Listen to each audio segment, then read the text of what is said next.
আজকে একটা সংবাদ এসেছে বাংলাদেশ সহ ৭৫টা দেশের ভিসার যে ইয়েটা ছিল সেটা বাতিল করলো মার্কিন যুক্তরাষ্ট্র। তো এটাকে কি আপনি বর্তমান সরকারের কোনো সফলতা দেখবেন নাকি আমেরিকার কোনো রুটিন ওয়ার্ক হিসেবে দেখবেন? No, it's a different issue. It's a completely different issue. Nothing to do with the government. The government এর কোনো ফাংশন নাই. It was challenged before the court of the American court. আপনি দেখবেন modern ডেমোক্রেসিতে American supreme court, federal court এবং state level কোর্টগুলো they function very independently.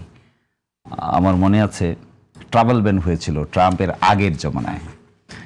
তিনি travel ban দিলেন কোন কোন দেশের লোকেরা তার দেশে যেতে পারবে না, এবং আমি তখন আমেরিকা ছিলাম।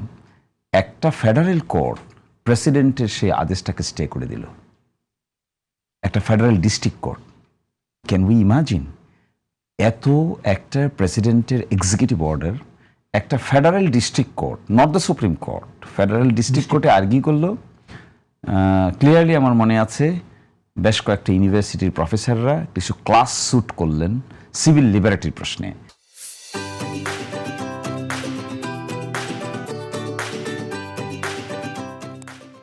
এবং সেখানে গিয়ে একটা ফেডারেল কোর্ট স্টে করে দিলেন, তার বিরুদ্ধে আমেরিকান ফেডারেল গভর্নমেন্ট গেলেন সুপ্রিম কোর্টে। সুপ্রিম কোর্ট ওই ফেডারেল ডিস্ট্রিক্ট কোর্টের আদেশকে বহাল রাখলো। অ্যাকর্ডিংলি আর ট্রাভেল ব্যান কার্যকর হলো না। এই যে বিউটি অফ দ্য জুডিশিয়ারি, এটা আমেরিকাতে কম্পারেটিভলি বেটার। 100% ফুল প্রুফ এটা কেউই বলতে পারবে না। This is nothing to do with the বাংলাদেশের গভর্নমেন্টের সাকসেসেরও কিছু না, এখানে ফেইলিয়ারেরও কিছু আমি দেখছি না। আর সেকেন্ড হলো যেটা বলেছেন যে একটা উপনির্বাচনের কথা ভাই বলেছেন, এখানে আমার কাছে একটু আশঙ্কা হয় সরকারের পলিসি না থাকলেও অনেক সময় লোকাল লেভেলের লোকেরা কেন্দ্রীয় সরকারের পলিসিটাকে ধারণ করতে পারে না করতে পারায় অতি উৎসাহী কিছু লোক থাকে, তারা এগুলোকে ম্যানিপুলেট করে। তাহলে যে সরকারের তৃণমূল ব্যর্থতা বলবেন? আমি বলবো এক ধরনের কালচার এটা ডেভেলপ করেছে ডে বাই ডে। আপনি দেখবেন আমাদের দেশে নির্বাচনের পরে শেরপুরে একটা নির্বাচন হয়েছিল, একটা আসনের একজন প্রার্থী মারা গিয়েছিলেন, তারপরে এটা নির্বাচন হয়েছে রেজাল্টের পরে। ওই নির্বাচনটা আপনি ক্লোজলি পর্যবেক্ষণ করে দেখবেন, এখানে that was not a fair election. True, what is true we must say what is true. এই জন্য আমি একটা কশনারি রিমার্ক বলতে চাই, গভর্নমেন্টের উচিত হবে, বিশেষ করে ইলেকশন কমিশনের উচিত হবে, they should stand very firmly independently. যদি এখনও নির্বাচনে আয়োটা অফ করাপশনের কিংবা ইনফ্লুয়েন্সের প্রশ্ন উঠে, it will ultimately destroy the spirit of the অভ্যুত্থান। সেই জন্য ইলেকশন কমিশনের উচিত হবে শক্তিশালী মেরুদণ্ড নিয়ে দাঁড়ানো, যে কোনো মূল্যে প্রয়োজন হলে চিফ ইলেকশন কমিশনার অফিস থেকে সার্বক্ষণিক মনিটরিংয়ের মাধ্যমে ট্রান্সপারেন্ট। দেখেন ইলেকশন একটা হচ্ছে, এটি আমি বলবো সঠিক হচ্ছে না, আরেক দল বলবে সঠিক হচ্ছে, এটির আম্পায়ারের দায়িত্ব পালন করবে তো ইলেকশন কমিশন। আমি এই জন্য কথাটা বলছি কারণ লোকাল গভর্নমেন্ট ইলেকশনের স্কিমও কিন্তু সামনে, শুধু একটা সংসদ নির্বাচনই হবে না, স্থানীয় সরকার নির্বাচনের উপজেলা পর্যায়ে ইলেকশন হবে, ইউনিয়ন পর্যায়ে ইলেকশন হবে, পৌরসভা পর্যায়ে ইলেকশন হবে, সিটি কর্পোরেশন পর্যায়ে ইলেকশন হবে। আমরা রাষ্ট্র হিসেবে যদি এগুলোকে ম্যানেজ করতে না পারি, তাহলে সেই পুরনো কাসন দিয়ে আবার ফিরে আসার সম্ভাবনা রয়েছে।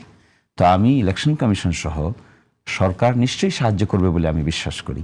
ইলেকশন কমিশনের উচিত হবে যেভাবে জাতীয় নির্বাচনের ব্যাপারে কারো কোনো প্রশ্ন করার তেমন কোনো ফুরসত নাই, একইভাবে লোকাল গভর্নমেন্ট ইলেকশনটা এই ডেলিভারি যদি দিতে পারে সত্যিকার অর্থে ইলেকশন কমিশন, আমার মনে হয় এই দেশের ডেমোক্রেটিক কালচারটা অনন্য উচ্চতার দিকে যাবে। এটা we all expect. At the same time আমার কাছে এটা এখনও মনে হয় মিলিটারি ডিপ্লয়মেন্ট ছাড়া লোকাল গভর্নমেন্ট ইলেকশনও সুষ্ঠু করাটা উইল বি ভেরি টাফ। কারণ ন্যাশনাল ইলেকশনে আমরা প্রার্থী ছিলাম, আমরা দেখেছি হাও আমাদের দেশের আইন শৃঙ্খলা বাহিনীর সঙ্গে বিশেষ করে সেনাবাহিনী ওয়ার্ক করেছে, হ্যান্ড টু হ্যান্ড অনেক পরিশ্রম করেছে গ্রাম লেভেলে, হাওয়ার লেভেলে। তো আমার এক্সপেকটেশন থাকবে থ্রু দিস প্রোগ্রাম যে স্থানীয় সরকার নির্বাচনটাকেও যেন কলুষমুক্ত রাখা যায়। এটা that would be our point of pride. একটা নেশনের কিন্তু পয়েন্ট অফ প্রাইড থাকতে হয়, আমাদের একটা গর্বের জায়গা থাকতে হবে। তো গর্বটা কি? 5ই আগস্টের পরে no rigging in election, that is what is the point of pride.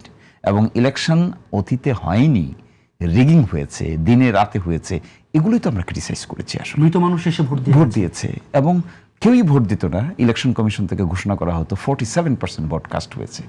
People were লাফিং, ইভেন দ্য বেবিজ ওয়ার লাফিং। পর আমরা দেখতে পেয়েছি যে মোট ভোট সংখ্যা যত যত- তার ভোটের সংখ্যা বেশি ভোট পেয়েছে। এই যে একটা ট্রমাটিক, এগুলো কিন্তু আপনার হিউম্যান সাইকোলজিতে ট্রমা ক্রিয়েট করে। এখন আমরা সকলেই দেখছি ভোটের ফলাফলই কিন্তু একটা জেনারেশন, আপনাদের মনে আছে কিনা, যে আই হেট পলিটিক্স এর মতো চলে গেছে। তাই হবে। আমরা যদি এটিকে প্রপারলি রেসপেক্টফুল জায়গায় না যেতে পারি, তাহলে new generation will not be interested in politics. আমি কেন কাজ করব? সন্তানের জন্য কাজ করব। আমি কেন কাজ করব? ভবিষ্যৎ প্রজন্মের জন্য কাজ করব। আমরা কেন কষ্ট করব, পরিশ্রম করব? আমাদের অনারেবল প্রাইম মিনিস্টার কেন এত পরিশ্রম করবেন? Because we have to secure a future for the nation.